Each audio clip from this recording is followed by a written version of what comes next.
I just got this book and I could not put it down, and it is a brand new book.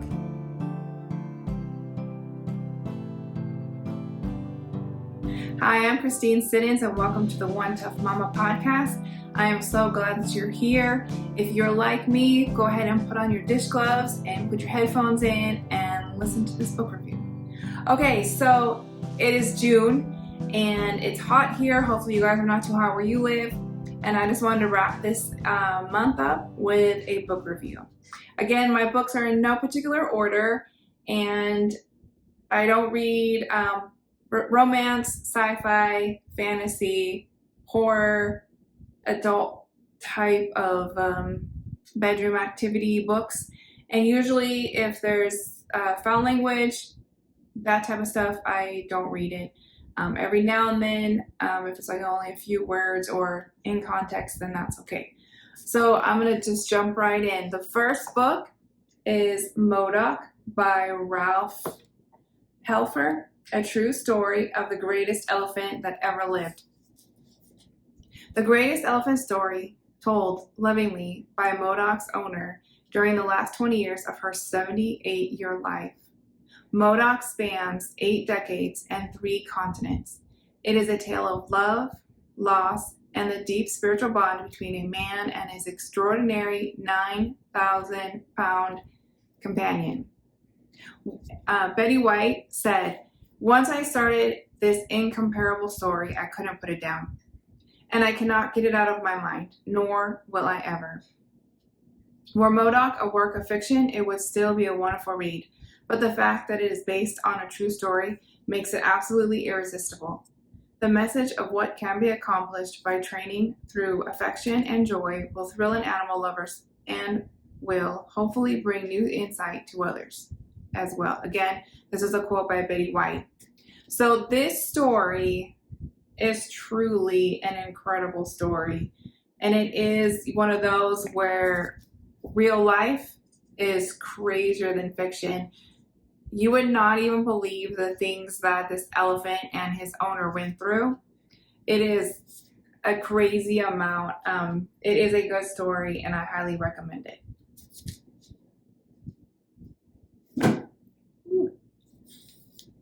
Okay, the next book is Hope's Boy, a memoir by Andrew Bridge. The story is a little hard to read. Not vocabulary-wise or content. It's more the content than what it's about. From the moment he was born, Andrew Bridge and his mother Hope shared a love so deep that it felt like nothing else mattered. Trapped in desperate poverty and confronted with unthinkable tragedies, there's that word again, all Andrew ever wanted was to be with his mom.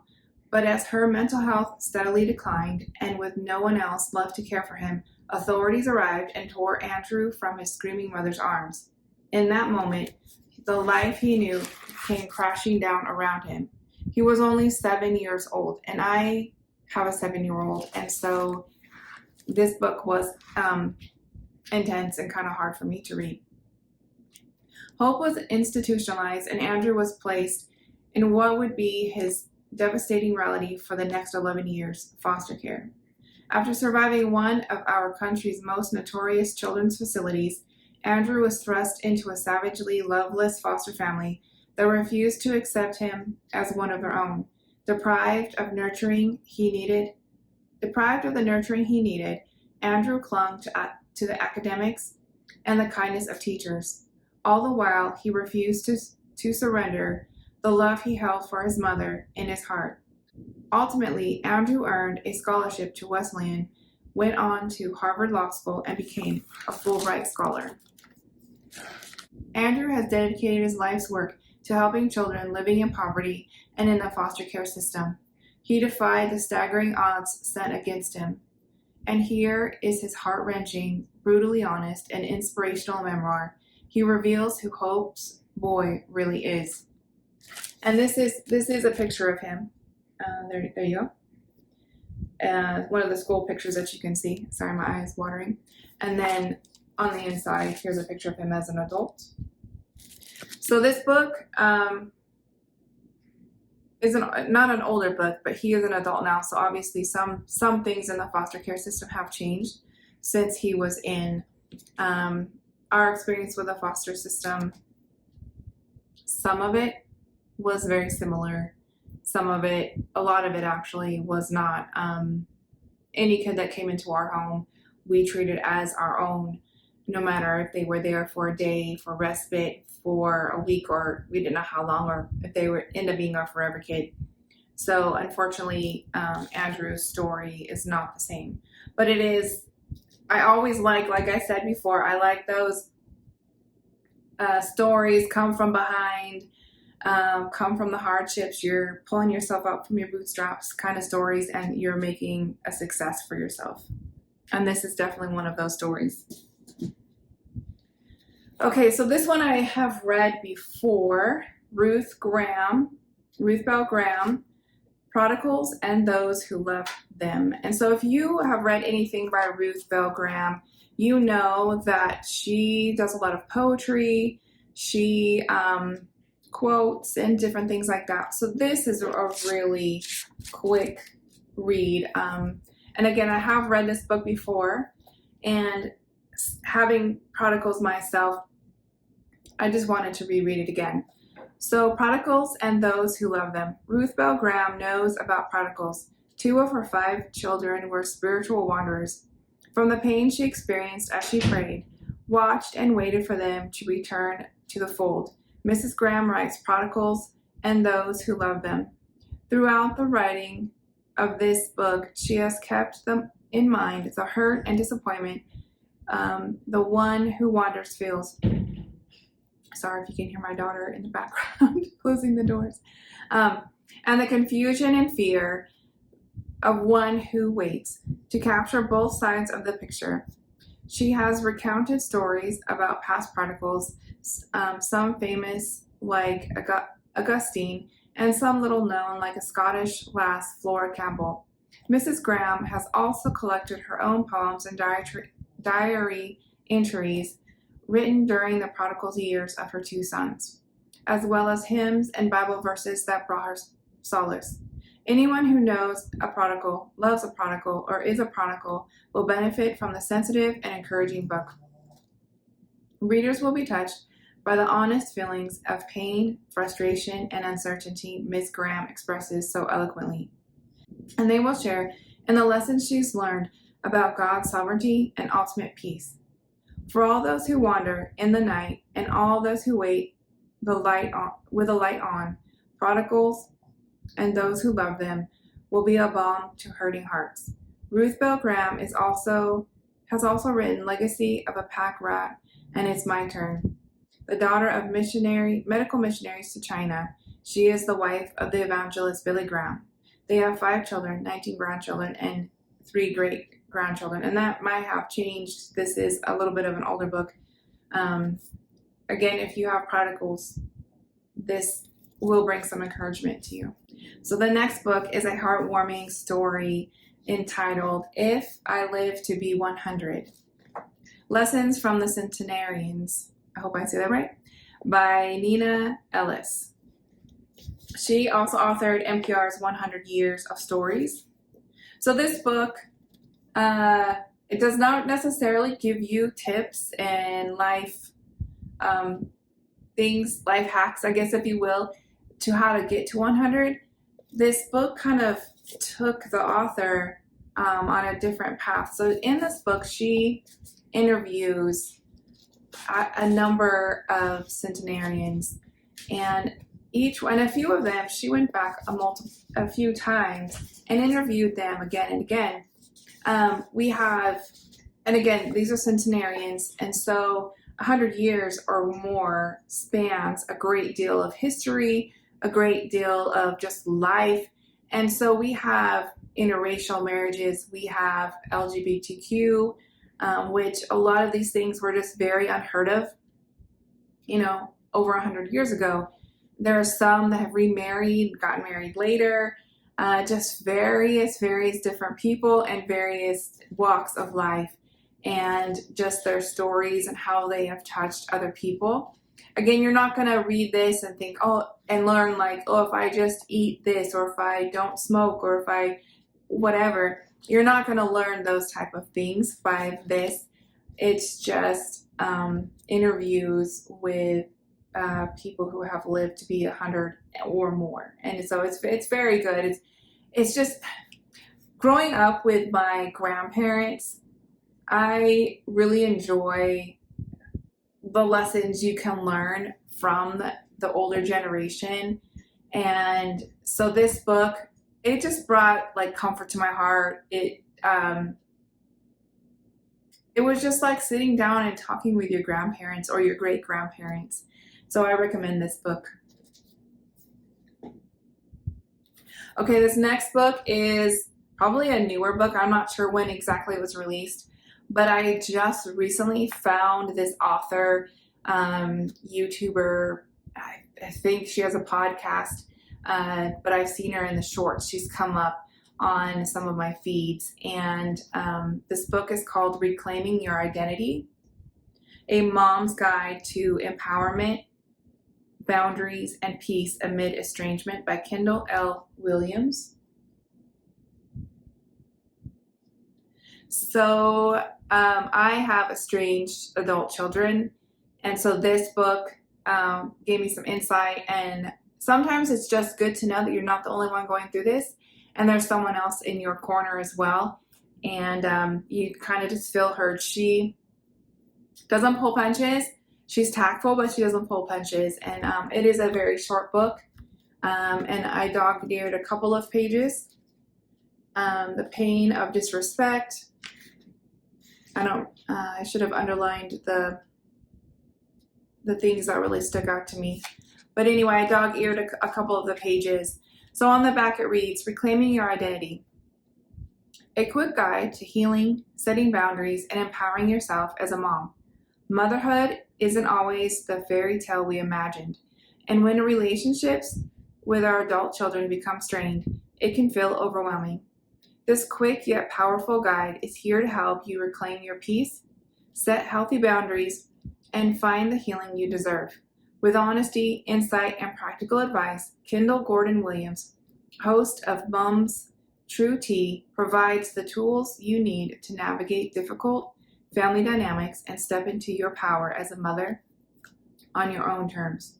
In Reclaiming Your Identity, you'll find empowering insights, practical tools, and heartfelt affirmations to help you.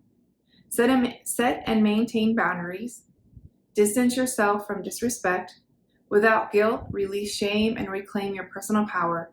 Find healing, peace, and joy beyond the role of mom. Navigate the complexities of estrangement with strength and grace. Your journey isn't over, it's just shifting. And I really like that. It's just shifting. This is your time to redefine who you are, embrace your worth, and step into a future filled with self-love and resilience. So here's the back. You can see Kendall Williams. And this is not a faith-based book.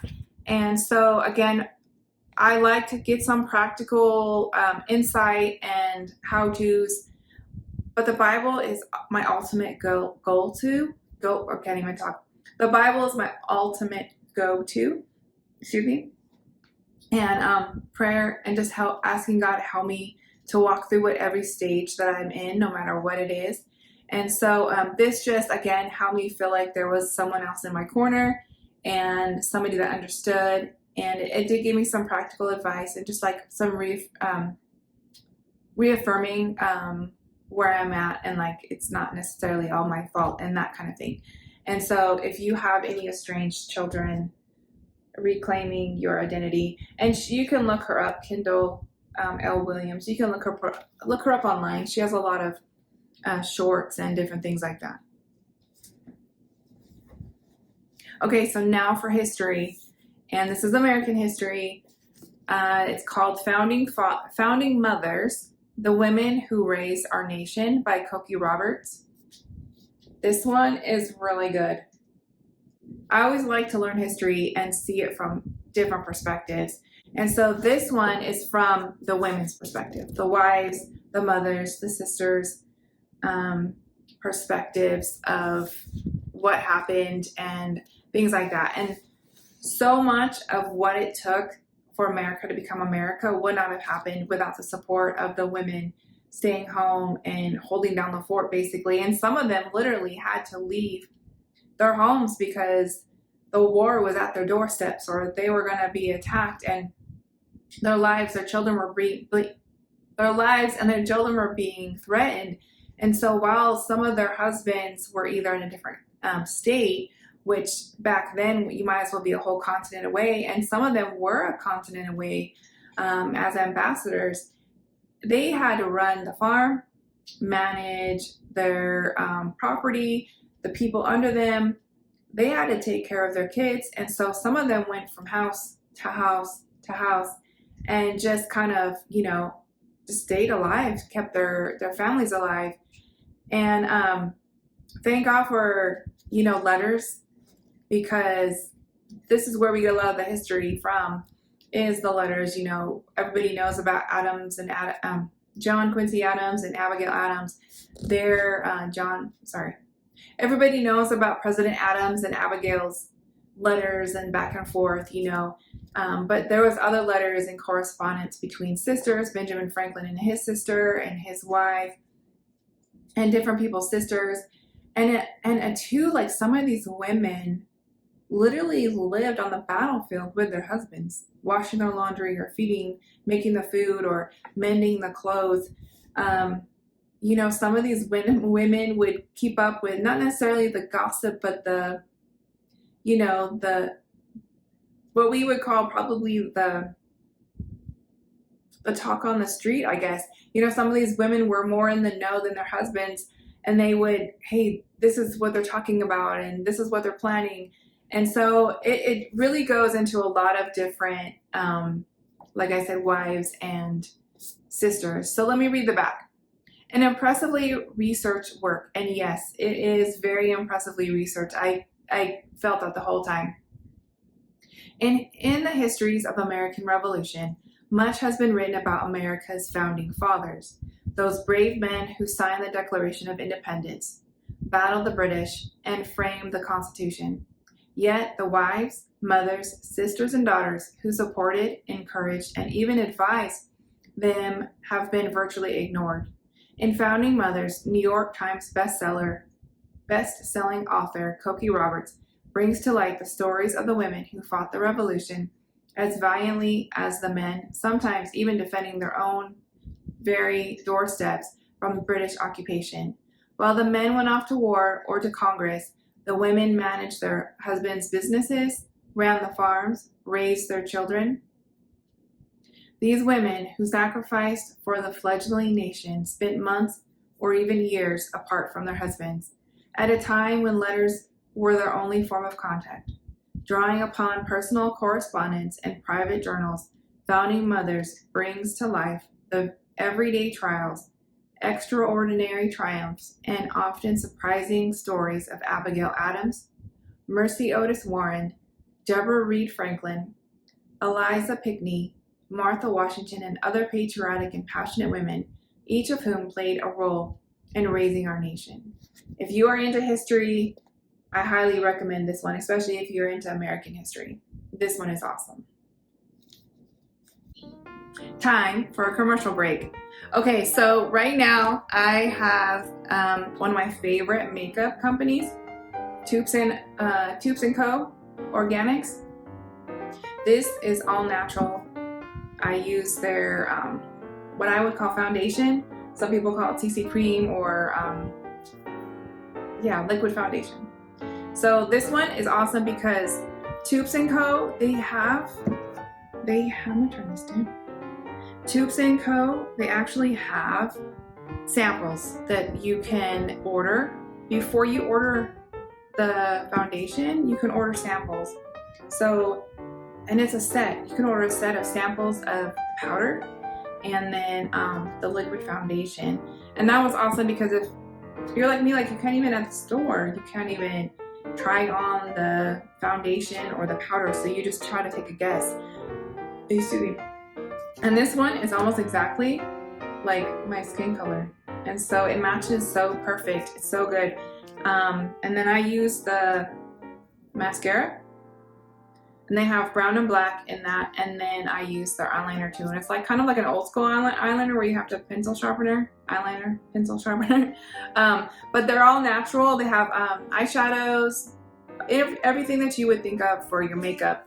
I usually don't use a lot of makeup, and so I'm pretty low key on that, but I want to just, plug in Toups Co. The link is down below, and I believe there's a percentage off if you go ahead and click on my link. Again, Toups Co. And I highly recommend their products, and go get their samples and see which one works for you. Again, they have samples in the powder and the face product. Okay, back to our book review. All right, so the next book, I didn't really finish the book. Okay, so it is Miss Manners' Guide to Domestic Tranquility. I got partway through, as you can kind of see, and just like I don't know if you're old enough to remember, in the newspapers, like the physical newspapers, they used to have a column that you can write in, and Miss Manners, I have this problem. How do I fix it? And so she talks about many different topics. This doesn't really give a write-up on the back. It goes down what each chapter is about. And so the chapters, so Miss Manners is prepared to sweep through your house and get rid of those lurking traces of rudeness that you were pretending not to notice. You know you are not going to be able to enjoy a pleasant and peaceful household until these few chores are done. Chapter 1, the people. So it deals with all these different types of relationship kind of issues. Respect to parents, children, roommates, relatives, and whoever might come into your home. Chapter 2, the place. So making use of the rooms instead of turning them into a mess or museum while everybody huddles upstairs. Chapter 3, the rules, negotiating compromises without having to leave home for domestic dispute court. Chapter 4, the system, keeping track of where everybody is and where they are supposed to be, and what they are supposed to be doing if they remember. Chapter 5, the help, getting the housework done when you can't complain about the servant problem, because the servants are you and the people in the phone book who may be there sometime today. Chapter 6, the visitors, offering hospitality without surrendering your privacy or your resources to thankless. So it really doesn't, cuts it off. So to thankless literally is just cutting the titles off. Chapter 7, entertaining, the social contract, reviving an art of not-for-profit entertaining to make friends who will love you for yourself. Chapter 8, entertaining, the social event. And then Chapter 9, entertaining the relatives. Chapter 10, the community, being pleasant enough to the neighbors so you're not afraid to walk out your front door. And so I think this is important in a time when we are so social and we can talk to anybody in the world, but yet, okay, sorry about all that. So I think that book is very important because we live in a time where we can talk to anybody in the world, any time of the day, but we don't really know how to interact person to person, face to face. Face-to-face relationships is something that's been lost. And so that is, like I said, I didn't really finish. I took it on vacation when we went, and I read it in the car, and I read it a little bit afterwards. It is a little bit big to hold up in bed when I usually do, it is a little bit big to hold up in bed where I usually do all my reading. But I think it's a good kind of reference to have around. If you come up with a problem that you might have, look it up. Look it up and find out how to be a good hostess or relative problems, that kind of thing. Okay, so the next one. The next one is really, really good. And if you listen to Focus on the Family at all, if you basically, yeah, if you've listened to Focus on the Family at all, you've probably heard this author. I know that she's been on Focus on the Family a number of times. She has written a multiple number of books. I really don't know how many, but Meg Meeker, MD, I Got the Boys, Should Be Boys, 7 Secrets to Raising Healthy Sons. So let boys be boys. Boyhood often used to be a time of freedom and fun, not anymore.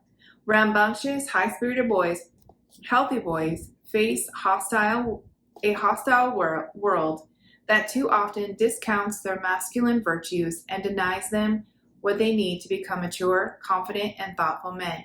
Meg Meeker, a pediatrician and the author of the best-selling Strong Fathers, Strong Daughters, shows parents how to restore some of the magic of boyhood and help their sons become the men they want them to be. You'll learn why the most important influence on your son's behavior isn't peer pressure. It's you. How to preserve your son's innocence and why that's essential. Why boys need less, not more. How to talk to your son and avoid common pitfalls. Why it is not normal for teenage boys to be moody and rebellious. And the back of the book also goes on to, like, there's praise from other people. I dog-eared top and bottom, multiple pages. If you have a boy, if you have a son in your life, or if you work with boys, get this book. So just in the contents, just giving you an idea, an introduction, 7 Secrets to Raising Healthy Boys, Chapter 1, Boyhood Under Siege, Chapter 5, Chapter 2, Bucking Peer Pressure, Chapter 3, Bullfrogs and Race Cars, Chapter 4, Electronic Matters, Chapter 5, Does Testosterone Drive Cars, Chapter 6, Encouragement, Mastery and Competition, and Chapter 7, A Mother's Love, Chapter 8, A Difference a Dad Makes, Chapter 9, The Forgotten Step from Boyhood to Manhood, Chapter 10, The God Factor, Chapter 11, How Then Shall We Teach Them to Live, Chapter 12, 10 Tips for Making Sure You Get It Right. And again, if you have sons, if you have worked with boys in any capacity, this is an excellent, excellent book to understand your sons and help them to be the men of God, or just men that you want them to be. All right, so the next book, another vlogger suggested this book, and it's a small book, and it is Beechdale Road, Where Mercy is More Powerful Than Murder, A True Story, by Meg Schertzer, and Tom Rogers. I believe that's like an uncle and niece. These two were related by marriage somehow.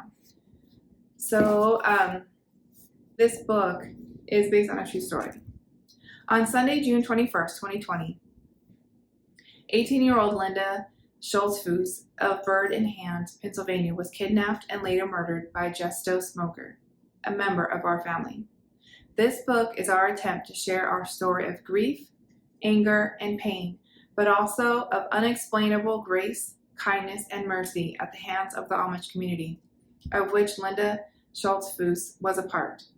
We hope you can experience what it's like when undeserved mercy confronts undeniable evil, when kindness upends condemnation, when heaven engages hell. This book is short,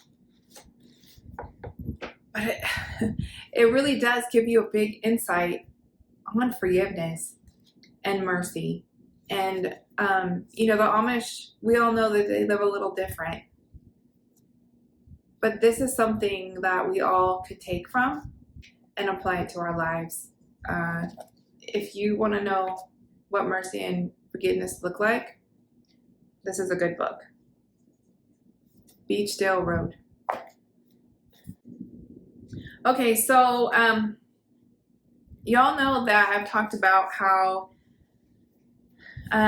we are getting out of a time of very, very stressful, very emotionally intense, chaotic, trauma, those type of things, years of living in this type of a state of mind of survival. And I'd heard this book from Girl Live Free podcast, and they were talking about your mind and renewing your mind. And this book was one of the ones that they had suggested. And so I checked it out, and I heard from another, I forget where else, but I heard about this book somewhere else. It's called Switched on Your Brain by Caroline Leaf.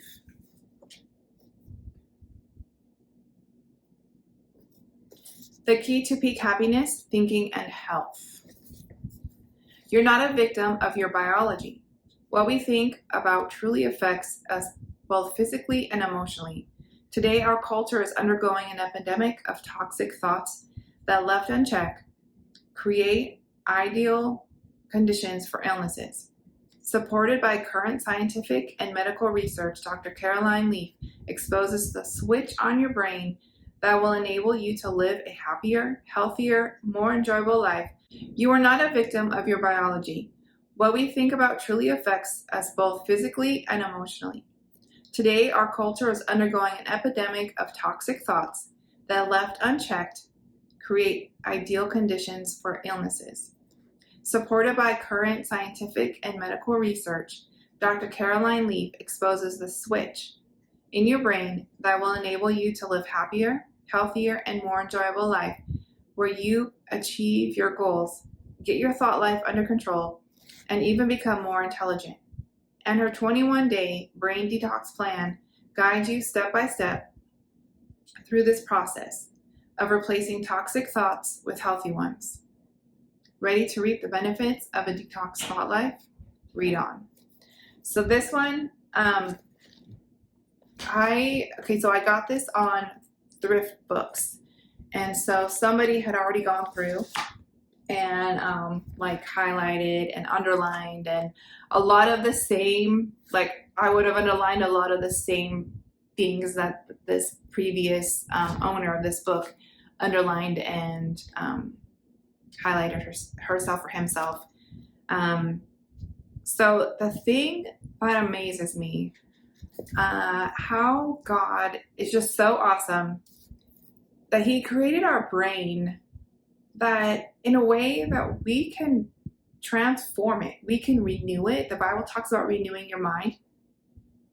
And it's so true. It's scientifically proven that you can retrain your brain and you can plow those pathways. You could do it for good or for bad. And it's amazing how just simple things that she has also a 365, like a devotional, just how we can retrain our brain. Whatever you think about the most grows, shaping the way you see and interact with your environment. The seeds that you plant in your head will determine what kind of decisions you make and what you harvest in your life, regardless of your circumstances. You have the power to choose what kind of reality you want to create with your thoughts, one based on the beautiful love of heaven or the toxic lies of the enemy. Some of this stuff, most of it, when you read books, you eat the meat, spit out the bones. And so there was some spitting out bones on this book, but there was a lot of applicable things too. When we choose to follow Jesus, who is love, with the help of the Holy Spirit, we can start thinking in a different way, in a more loving way. And so, when we obey God, when we read the Bible, when we make up our mind to serve God, and that's one of the keys, to renew our mind every day. And so this one is a good book if you have struggled with mind battles, or you've gone through hell and back, and it's kind of affected you and the way you think. That's a good book. Okay, so I literally saved the best for last. I just got this book and I could not put it down. And it is a brand new book. And literally, if you homeschool, you need to get this book. I'm going to get a drink and leave you hanging. So again, it just kind of popped up because I follow this lady. She has a podcast and I've talked about her before. And honestly, I wish I wrote this book before her because I think like this. And so, and I'm learning how to think like this more and more. And I've mentioned it a few times when I've talked about homeschool. And anyway, without further ado, Homeschooling, You're Doing It Right Just by Doing It by Jenny Urick. And the foreword is by Joel Salatin. So if you are familiar with Joel Salatin, if you follow homesteading, I'm sure you are. Anything homesteading, I'm sure you've come up across Joel Salatin. Gosh, this is just filled with encouragement, ideas, just changing your thought process.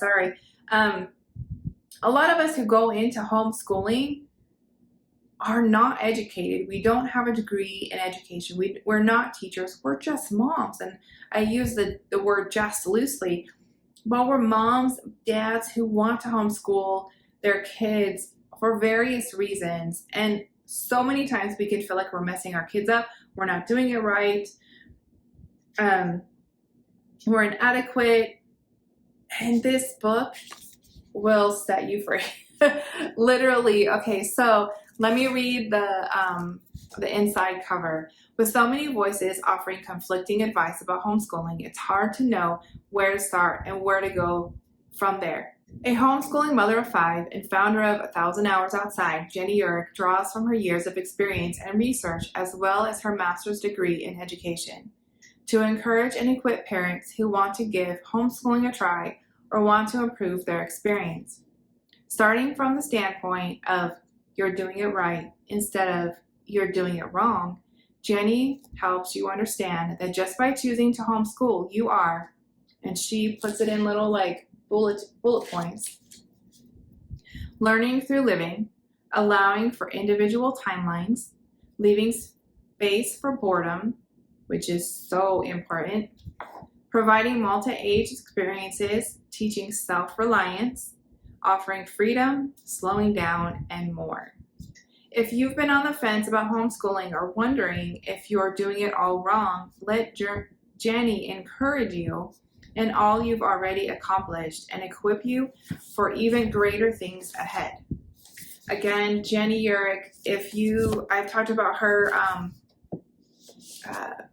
things that you can do outside. I forget the name of it. But this book, again, if you've listened to Jenny Urick, her podcast, 1,000 Hours Outside, the way she talks is the way she writes the book. And so you're reading it and I'm hearing her voice and just her encouragement. She's got a very lively personality, she seems like one of those people that if you meet her, you're going to have a friend and you could just go up to her. She seems just so very personable and just down to earth, even though she's Jenny Urick. Again, I'm going to pass this on probably tomorrow. I'm going to pass it on to somebody who's kind of struggling like they're not doing enough. And so get this book. If you are a homeschooler, if you're thinking about homeschooler, if you're struggling with homeschool, if you're homeschooling, you're feeling like I'm not doing enough, or you just need some reassurance that you're doing enough, get this book, Homeschooling, You're Doing It Right Just by Doing It by Jenny Urick. I have a couple new ones that's coming up that is on my nightstand that I just got from Barnes & Nobles. And I gave you a big stack of books. So thank you so much for listening and commenting. And if you have any book suggestions, put it in the comments. Or if you've read any of the books that I have shared and had similar or different views, I'd love to hear about it. check out Toups Co again. Yeah, thank you so much for watching and listening, and see you next time.